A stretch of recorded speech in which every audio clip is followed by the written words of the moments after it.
Hello বন্ধুরা, আশা করি আপনারা ভালো আছেন। তো আজকে আমি দেখাবো আপনাদেরকে যে কিভাবে আপনারা আপনাদের আপনাদের যে রেজিস্ট্রেশনটা হয়েছে কিনা, মানে অনেকেই ধরুন আপনারা অফলাইনে ফর্ম জমা করেছেন কিন্তু আপনারা চিন্তায় আছেন যে আপনাদের রেজিস্ট্রেশনটা হয়েছে কিনা বা আপনাদের ফর্মটা জমা পড়েছে কিনা, সেটা নিয়ে একটা মানে আপনার চিন্তায় আছেন বা দ্বিধায় আছেন। তো সেটা নিয়েই আজকে আমি আপনাদেরকে সমস্ত তথ্য দেবো যে আপনারা কি করে বুঝতে পারবেন যে আপনার ফর্মটা জমা হয়েছে কি হয়নি, বা আপনার ফর্মটা আদৌ কি ওখান থেকে মানে ফিল আপ করে জমা করা হয়েছে কিনা সেটা আপনারা জানতে পারবেন। ঠিক আছে, তো ধরুন আপনার ধরুন অফলাইনে ফিল আপ করেছেন কিন্তু আপনার ফর্মটা আপনি ভাবছেন, এখন যেমন অনেক রকম কথা উঠছে যে অনলাইনে ফর্মটা আবার সবাইকে ফিল আপ করতে বলা হচ্ছে, মানে অফলাইনে জমা হয়েছে কি হয়েছে না। দেখুন, অফলাইনেও কিন্তু ফর্ম ফিল আপ চলছে। এবার অফলাইনে যারা আপনারা জমা করছেন ফর্ম, তাদের ফর্মটাও কিন্তু মানে হচ্ছে কি বলুন তো, আপনাদেরকে এইখানেই কিন্তু ওরা আপডেট করছে, আলাদাভাবে কিন্তু কিছুই করছে না, এখানেই কিন্তু ওরা আপডেট করছে।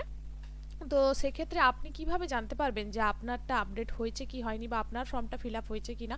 তো সেক্ষেত্রে আপনাদেরকে খুব সহজেই, কিছুই না, খুব সহজেই আপনারা দেখে নিতে পারবেন যে কিভাবে আপনারা মানে আপনাদের ফর্মটা জমা হয়েছে কি হয়নি। যারা অফলাইনে ফিল আপ করেছেন, আমি তাদের উদ্দেশ্যে কিন্তু বলছি, অনলাইনে যারা করেছেন তাদের নয়, কারণ অনলাইনে যারা করেছেন তারা অবশ্যই তাদেরটা দেখতে পেয়েছেন যে আপনাদের ফর্মটা সাবমিট হয়ে গেছে, কিন্তু যারা অফলাইনে ফর্ম ফিল আপ করেছেন তাদেরটা সাবমিট হয়েছে কিনা সেটা আপনারা কিভাবে দেখবেন বা কিভাবে জানবেন অবশ্যই। তো সেটা আমি আপনাদেরকে দেখাচ্ছি যে কিভাবে করবেন। দেখুন, এখান থেকে আপনারা আপনাদের ডিস্ট্রিক্টটা, ধরুন আপনার ডিস্ট্রিক্ট বাঁকুড়া, ঠিক আছে, বাঁকুড়া সিলেক্ট করলেন, বা ধরুন আপনার ডিস্ট্রিক্ট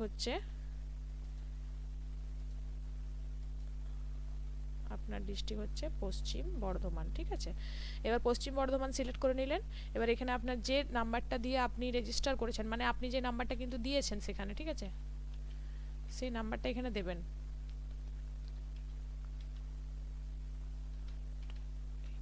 ঠিক আছে, এই নাম্বারটা আপনারা দেবেন।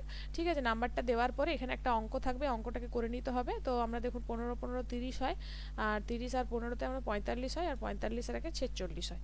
তো 46 হয়ে গেল। এখানে আমি রিকোয়েস্ট ওটিপি করব। এবার মোবাইল নাম্বারে আপনাদের একটা ওটিপি আসবে, ওই ওটিপিটা আপনাদেরকে কিন্তু দেখে বসাতে হবে এখানে। ঠিক আছে, ওটিপিটা আপনারা এখানে দেখে বসাবেন।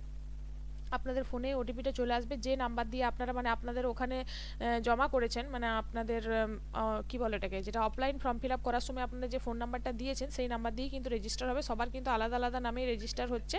এখানে কিন্তু একটা ফোন নাম্বার দিয়ে অনেকগুলো রেজিস্ট্রেশন করা যাবে না, আপনার পার্সোনাল ফোন নাম্বার দিয়ে কিন্তু এখানে রেজিস্ট্রেশনটা ওদেরকে করতে হবে। এবার দেখুন, ভেরিফাই অ্যান্ড কন্টিনিউ করে দিলাম।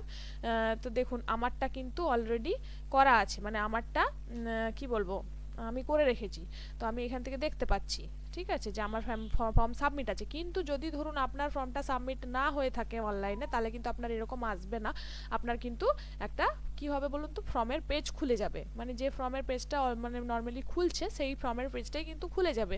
ঠিক আছে, একটা ফর্ম খুলবে, মানে যেটা ফিল আপ করতে হবে এরকম টাইপের একটা ফর্ম খুলবে। কিন্তু যদি আপনার ধরুন মানে কি বলবো, ফর্মটা ফিল আপ হয়ে থাকে, তাহলে কিন্তু এরকম আপনাদের দেখাবে কি বলুন তো, যে অলরেডি সাবমিটেড দেখাবে।